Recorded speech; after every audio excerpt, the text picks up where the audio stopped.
Gap filling with special words or phrases. HSC English second paper.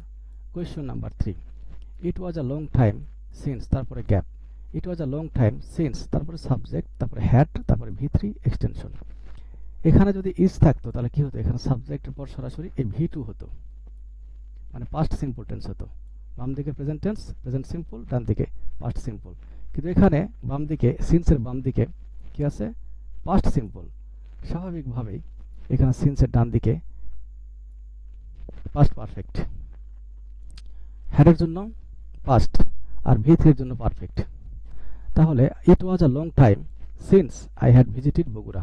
Bogura সফর করার পর অনেক দিন কেটে গিয়েছিল। অনুরূপভাবে আরেকটি বাক্য, ইট ওয়াজ 5 ইয়ার্স সিন্স তারপরে আই হ্যাড ভিজিটেড বগুড়া। সিন্সের বাম দিকে কি, পাস্ট সিম্পল, ডান দিকে পাস্ট পারফেক্ট, হ্যাডের জন্য পাস্ট আর V3 এর জন্য পারফেক্ট। তার বগুড়া সফর করার পর 5 বছর কেটে গিয়েছিল।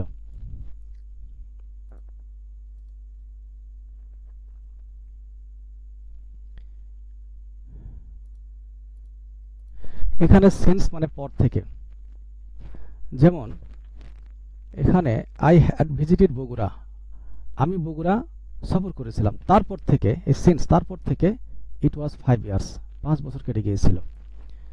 আবার সিন্স মানে যদি অর্থ হয় যেহেতু, তখন সিন্স কিন্তু subordinating conjunction of cause or reason হবে। যেমন সিন্স যেহেতু আই ওয়াজ ইল, আমি অসুস্থ ছিলাম, I could not go to school or college, কলেজে বা স্কুলে যেতে পারিনি। কিন্তু এখানে অর্থ হচ্ছে পর থেকে, তাহলে সাবঅর্ডিনেটিং কনজাংশন অফ টাইম।